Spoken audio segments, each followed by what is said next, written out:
Section 5.3, we're going to be solving trig equations. So here's the first thing. You're going to solve this in the interval from 0 to 2 pi. Now this is something you've got to really pay attention to as you're working through these problems. Sometimes they give you a specific interval to give answers in, and sometimes they just say give me all the answers. So because these trig functions go on forever and they go in these cycles, you can have an endless supply of answers. So for example, let's say I want to know where sine is 0. Or actually, let's say where sine's 1. Okay. Well, sine is 1 at pi over 2. But then again at 5 pi over 2. And then again at 9 pi over 2. And so on. You could look for a pattern that goes on forever. And that's the kind of thing we're going to have to get into in a minute here. So for the first one, we're just going from 0 to 2 pi, your normal lap around the unit circle. And we're looking to see where cosine of x is equal to -1/2. Now, kind of the normal way to go about this would be to take an arc cosine. There's nothing wrong with this. It's actually a good way to start. Now we get this to x. Now arc cosine of -1/2. Remember, arc cosine arc cosine goes from 0 to pi. And you can kind of think about it as the regular function on the unit circle from 0 to pi if you want. Well, cosine's going to be -1/2 kind of on the 60-degree looking angle up here. That's 2 pi over 3. So 2 pi over 3 would be the answer if you do it this way. Problem is, that's not the only place on the unit circle from 0 to 2 pi where cosine can be -1/2. So although this is valid, it's going to lead to more work because it doesn't give you all the answers. It's only going to give you an answer that's between 0 and pi, and there's more. We need to find all the answers from 0 to 2 pi. So the way I would recommend doing this is just kind of draw a unit circle. This is where knowing those unit circle values comes in really handy. If you can kind of sketch their position on the unit circle and you know them pretty quick, that's going to make this a lot easier. So I'm sketching out a unit circle. Cosine is -1/2 when the x value here is 1/2. So up this way, right here, down this way, down here. That one's 2 pi over 3. That one is 4 pi over 3. So again, it's knowing those unit circle values and knowing those trig ratios. So the answer to this one is going to be 2 pi over 3, which I got this way, but also 4 pi over 3. And again, it was just answers from 0 to 2 pi, so this is it. We're good. We found them all. Now, had it not given this interval, we would have to find an infinite number of answers. Again, we'll get to that in a minute. All right, this one's going to be a solve for x for all solutions. So there will be an infinite number of answers. We're going to need to come up with a way to identify where those answers are going to happen.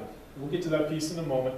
So first up, let's just kind of look at what we got. We got a sine squared, we got a cosine, and it's in the form of a trinomial. So a u substitution would be a good thing to do here. Problem is, if I make u cosine, then u squared would be cosine squared, so that doesn't quite check out. This is going to come back to an identity we've been using a lot through these examples. And that's back to that Pythagorean identity of 1 equals sine squared x plus cosine squared x. And if you solve that for sine squared, then what I'm going to end up with is something that only has cosines in this trinomial. This is a type of problem that might take a little bit of trial and error to know where to start. You might have to try things, hit dead ends, and that's okay. That's what's going to happen a lot in this chapter. You just got to get used to that. You learn a whole lot from hitting those dead ends because you learn about what works, what doesn't. You get a little more efficient at it. It might seem kind of annoying, but it's going to help you in the long run. But the thing I want to go with here, I want to replace this with a cosine. So I want to solve this for sine. Sine squared x is going to be 1 minus cosine squared x. So if I subtracted the cosine, I end up there. So that way I can replace it. So 1 minus cosine squared x. And I'll put everything else back in here. 2's out front. That got replaced. 3 cosine x minus 3 equals 0. Now, this is not required, but I'm going to go ahead and sub out that cosine x with a u substitution. And while I'm at it, I'm going to go ahead and distribute. So that's 2 minus 2u squared, because cosine is now u. And that's going to be 3u minus 3 equals 0. I think it's just easier to do the factoring with a u and then come back and put cosine later. It's a lot less letters to write for sure. So let's continue solving. We're going to add the 2 and the negative 3, so that's going to be negative 1 now. So negative 2u squared plus 3u minus 1 equals 0. I really don't like factoring with a leading coefficient that's negative. It just makes things really difficult. You got to be on your toes and really look out for how signs are changing. It's doable, it's just really annoying. So what I'm going to do is either think about pushing all these to the other side or multiply by negative 1. Either way, I'm changing all the signs. Perfectly valid because it's an equation, so I'll just do it this way. I'll say I multiply everything by negative 1 on both sides. It's valid. It accomplishes what I'm looking for. Now, factor this out. Any factors of 2 that add to negative 3, that's going to be negative 2 and negative 1. We're going to divide by that leading coefficient of 2. So this will be negative 1. This will stay negative 1/2. I'm solving, so I'm not too worried about rewriting these as factors. I'm just going to say u minus 1 is a factor, and u minus 1/2. All right. Now's the time to put the cosine back in for u. So cosine x minus 1, and I'll set that equal 0. Cosine x minus 1/2, also set equal to 0. So cosine of x equals 1. Cosine of x equals 1/2. So that's where I'm going to end up now. I need to find out where these are true statements. So again, you can take arc cosine on both, but it's really better to just think about a unit circle. It's a lot easier, I think, and you don't have to worry about missing some of your possible answers. So I'm going to draw a little unit circle over here. I'm going to identify where these statements are true. Well, cosine of x is 1 in only one place, and that's at 0 degrees, or 0 radians. These typically do get answered in radians, so let's stick to that. So x is 0. And then let's think about where the next time that would be true. So if I went all the way around the circle to 2 pi, cosine of x would be 1. Cosine of 2 pi would be 1. Go around again, that's 4 pi. One more time is 6 pi. So every time I go 2 pi radians around the circle, I'm going to get another place where cosine is 1.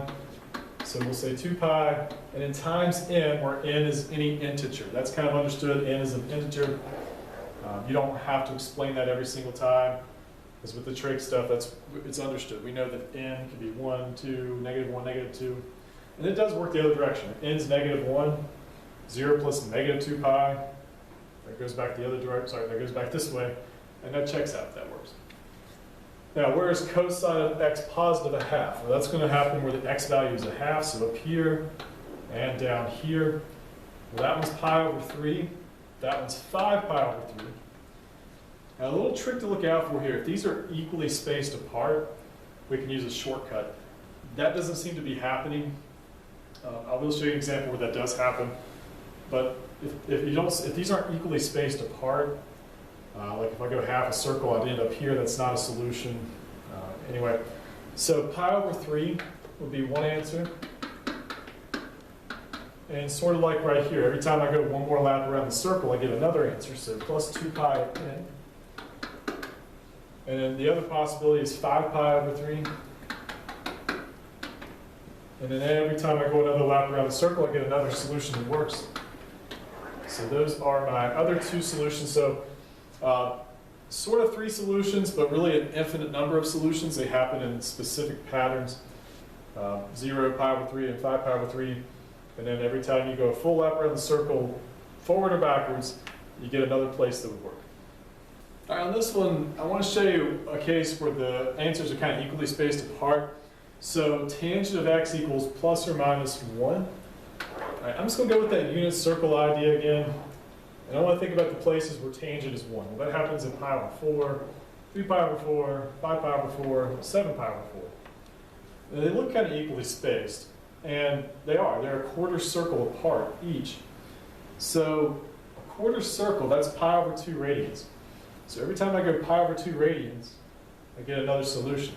And that pattern holds forever. So your answer here, and we are going, when it just says solve for x, we need everything that could possibly work, not just from 0 to 2 pi, but everything possible. So the best way to answer this, take the first answer you would come to as you start from 0 and go in the positive direction, which is pi over 4.